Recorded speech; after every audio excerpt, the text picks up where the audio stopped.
Hola, hola, mentes inquietas. Os propongo un problema de matemáticas en el que nos vamos a sumergir directamente en el mundo de las sucesiones y más concretamente progresiones aritméticas. Con el problema que os propongo le vamos a sacar todos los conocimientos y fórmulas necesarias a este tipo tan interesante de sucesiones y a cambio solamente os pido pues eso. Si conocéis ya algo de lo que es una sucesión, el vídeo os va a resultar extremadamente sencillo y de mucha utilidad. Mi nombre es Ingo Paul, soy biólogo molecular y resolviendo problemas de matemáticas como este, también estamos haciendo ciencia.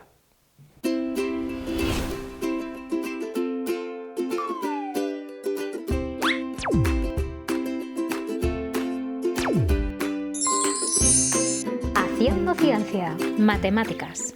Me han proporcionado de esta manera los datos de cuáles han sido los pagos que ha afectado a una persona.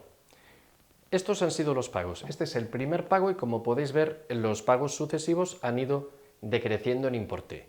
La pregunta es la siguiente. Sabemos que el último pago ha sido de 35 euros y el primero de 90 euros. Lo primero que me preguntan es que yo sea capaz de deducir cuántos pagos ha hecho esta persona. Y en segundo lugar, cuál es el importe de la deuda que contrajo. ¿De acuerdo? ¿Y cómo vamos a resolver este ejercicio? Pues recurriendo a lo que sabemos de matemáticas, lo que es una progresión aritmética. Fijamos un valor inicial al que llamamos primer término y para el cálculo de los términos sucesivos lo que hacemos es sumarle una cantidad fija. Y cuando digo sumarle, estoy también incorporando la posibilidad de restarle. A esa cantidad fija le llamamos diferencia. Evidentemente, para movernos de un valor al siguiente, solo tenemos que aplicar esa diferencia. Cuando tenemos los números en secuencia es muy sencillo. Y muchos de vosotros diríais, bueno, pues lo que tienes que hacer es seguir restándole a 75 5 euros, que vemos que es la diferencia negativa entre una cuota y la siguiente, y llegar hasta 35. Perfectamente, os lo compro. En este ejercicio lo podríamos hacer, pero si la cuota no fuera de 90 y fuera de 935 y las cuotas fuesen bajando de 5 en 5 y a lo mejor hablamos de un préstamo que ha sido a 60 cuotas, no tendría mucho sentido. Lo que quiero es mostraros qué manera tan elegante tenemos de resolver este ejercicio recurriendo a matemáticas. Y solo necesito dos expresiones. Una expresión matemática que me permita calcular el término que yo quiera, cualquier término. El término general. El término general te permite, sabiendo la posición que ocupa un término, decir cuál es su valor. ¿Cómo se puede calcular? Exactamente con esta fórmula. Es una fórmula muy intuitiva.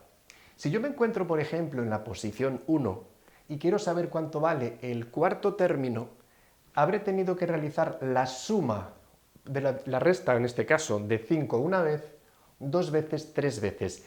3 es precisamente la distancia que separa el cuarto término del primero. En realidad lo que hago es, al primer término, le sumo 3 veces la diferencia. Y para expresarlo, la fórmula que acabáis de ver delante es perfecta. Entonces, yo sé que existe una fórmula que me permite calcular cuál es el término general. Es decir, si tú me dices la posición, yo te digo qué cuota le tocaba pagar del préstamo a esta persona. Sustituyamos los datos y los que vamos a sustituir son este dato y este dato.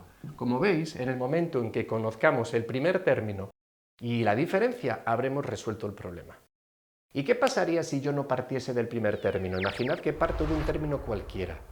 Puedo seguir el mismo razonamiento. Lo importante es que si partís del término que está en la posición 5, le restéis 5. Es decir, a n le quitéis 5. Este 1 coincide con la posición del término.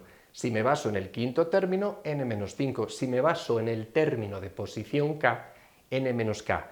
Esta fórmula puede utilizarse si no disponéis del primer término, de un término en cualquier posición, podríais utilizar esta alternativa. Sustituimos los datos y nos encontramos con esto. Sé que hay un término cuya posición desconozco y cuyo valor es 35, así que puedo decir sé cuánto vales, aunque no sepa qué posición ocupas.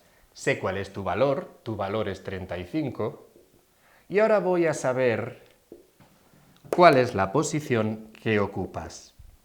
Solo necesitamos hacer esta operación y como veis, 95 menos 35, yo tendría en este lado que n sería menos 60 dividido entre menos 5.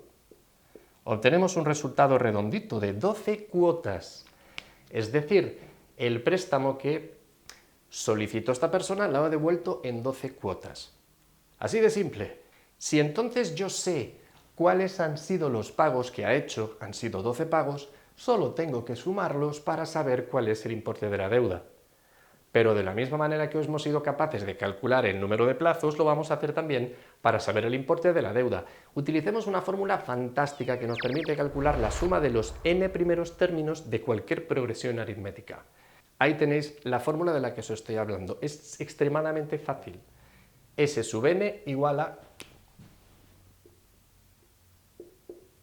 n partido por 2, primer término, más el término que marca el límite de la serie que quieres sumar. ¿Que quiero sumar los 12 primeros términos? Tengo que conocer el valor del primer término y el valor del último. Curiosamente los conozco desde el inicio, lo que no conocía era el número de pagos.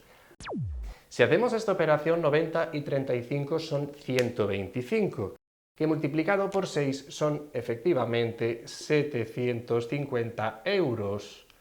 Y este sería el importe o el valor del préstamo que había solicitado esta persona. Y hemos llegado a la conclusión solamente utilizando criterios de progresiones aritméticas. Espero haberos ayudado con esta explicación y si ha sido así, compartirla con aquellas personas que vosotros consideréis que pueden sacarle rendimiento. Si disponéis de profesores, no desaprovechéis la oportunidad y profundizad. Y recordad, hacemos las cosas con la idea de hacerlas bien, pero no renunciamos a divertirnos en el proceso. Si necesitáis ayuda en vuestros estudios, podéis poneros en contacto conmigo en la dirección de correo electrónico que ahora figura en pantalla. Cuando queráis volvemos a vernos haciendo ciencia. ¡Hasta pronto!